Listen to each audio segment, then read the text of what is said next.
Hello,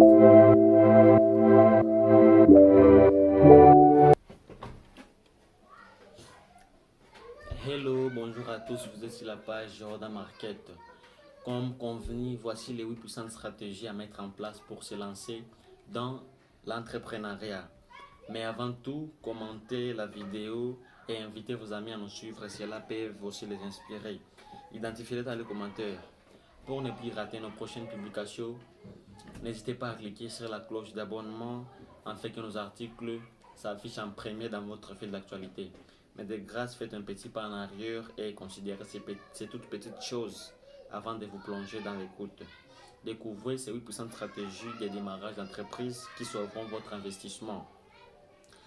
Beaucoup d'entrepreneurs se jettent dans des aventures sans considérer de toutes petites choses qui décident souvent du sort de leur entreprise. Mais vous pouvez maximiser vos chances de réussir en prenant des mesures importantes tout au début et ainsi éviter le chèque et la perte de votre investissement ainsi que le stress, l'anxiété et la pression suivant un échec.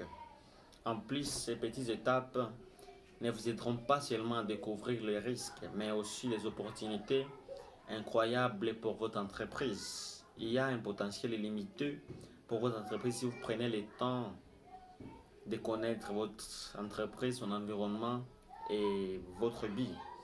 Dans cet article, nous allons explorer les 8 puissantes stratégies de démarrage d'entreprise que vous devez considérer à tout prix avant de vous engager dans tout projet entrepreneurial. Et nous débutons directement la première stratégie qui est de lancer votre entreprise dans une niche spécifique. Un des facteurs clés de la réussite d'une entreprise est la spécificité de la niche. Qu'est-ce qu'une niche?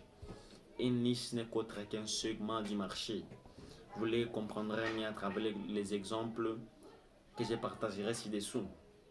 Choisir une niche spécifique permet à l'entreprise de se concentrer sur un marché spécifique et de comprendre les besoins et les préférences de ces marchés.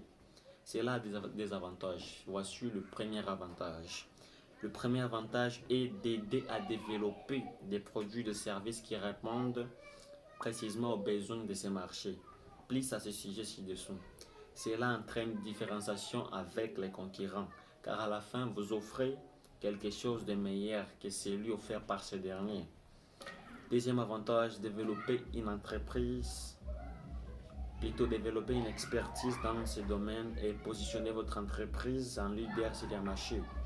En conséquence, cela renforce la crédibilité et la réputation de l'entreprise et aussi établir des relations plus étroites avec des clients spécifiques et cela conduit à une fidélisation plus élevée. Donc, il faut fidéliser le client.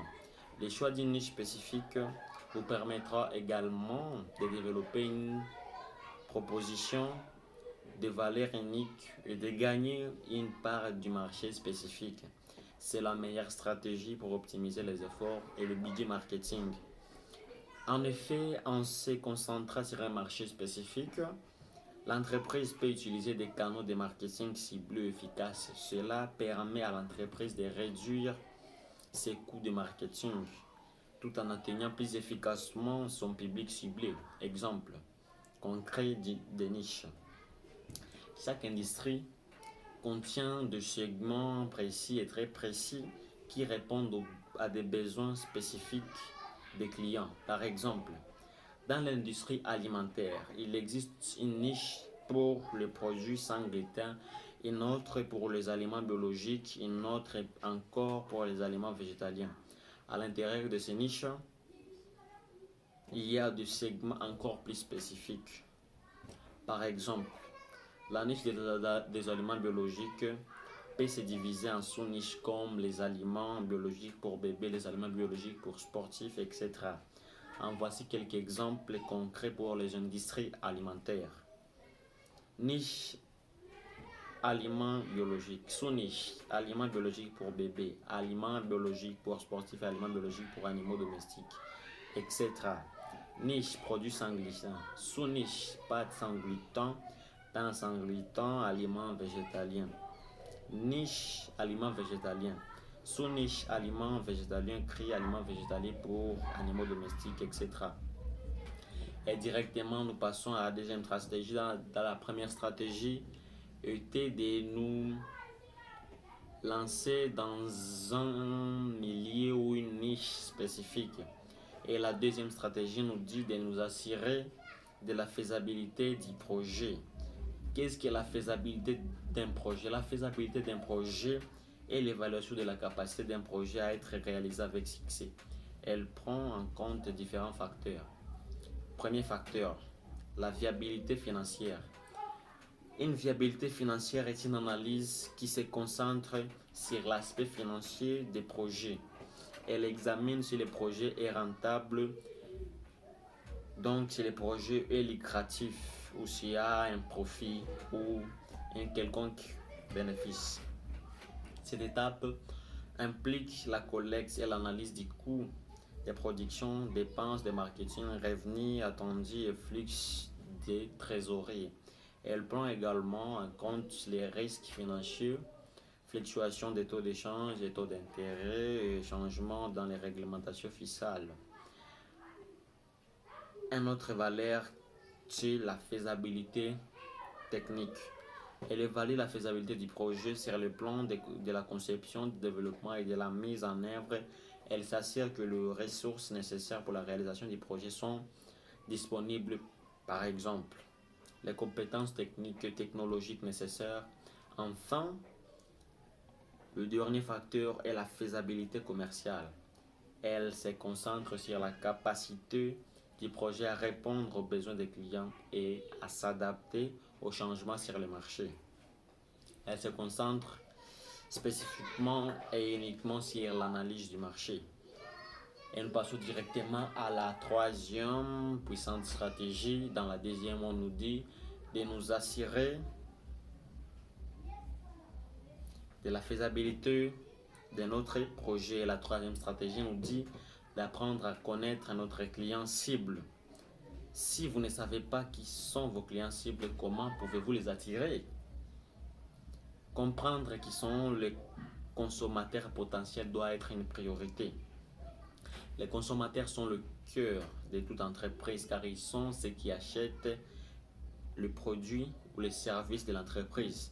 Par conséquent, comprendre leurs besoins, leurs préférences et comportements ou attitudes d'achat est capital. Cela vous aidera à développer un produit ou un service qui répondra à leurs attentes. Connaître vos clients potentiels implique à connaître les caractéristiques démographiques et psychographiques. Les caractéristiques démographiques, ce sont les caractéristiques qui incluent des éléments tels que l'âge, le sexe, les niveaux de revenus, l'éducation, la profession et la situation géographique. Les caractéristiques psychographiques sont des caractéristiques qui incluent des éléments tels que les valeurs, les attitudes, les motivations et les comportements d'achat.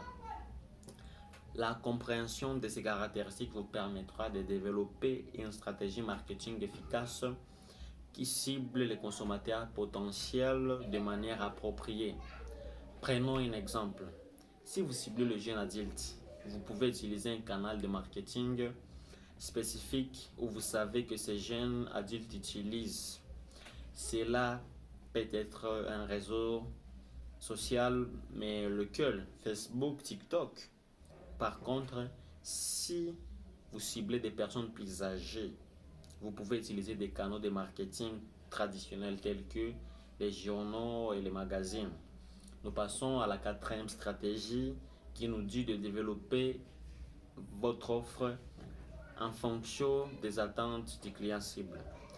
Comme je le disais plus haut, en comprenant les besoins et les préférences des potentiels clients, vous pourrez concevoir un produit ou un service qui répondra à leurs attentes. Par exemple, supposons que votre entreprise se spécialise sur le miel. Si vous connaissez votre client, vous pourrez concevoir un produit unique qui répond à ses attentes. Par exemple, si les clients recherchent des produits biologiques et naturels, vous pourrez vous spécialiser dans les miels biologiques ici des riches installés dans des zones écologiques et non traitées avec des pesticides. Par ailleurs, vous pouvez aussi choisir d'utiliser des emballages écologiques et durables. Ou bien, s'ils préfèrent des saveurs uniques et exotiques, alors produisez différents types de miel, tels que du miel d'eucalyptus, de lavande ou de fleurs sauvages. En fin de compte, cela permettra à votre entreprise de se différencier de ses concurrents. Nous terminons par là et à la prochaine pour la prochaine explication des 4 restantes stratégies pour se lancer dans l'entrepreneuriat en Afrique. Car ceci peut aider les jeunes Africains à se développer dans l'entrepreneuriat et à mieux investir. Donc si nous considérons les milliers, comme nous l'avons dit si haut, la niche, une niche, on l'a dit que c'est un segment du marché. Donc si nous considérons en bien le segment du marché, nous pouvons trouver où et en quoi se lancer pour entreprendre ou pour ouvrir une entreprise. Bon, ok. Et pour la prochaine vidéo, n'oubliez pas de liker et commenter la vidéo. Cela nous aidera à nous encourager et à prendre part du développement de notre continent africain. Merci beaucoup et à plus.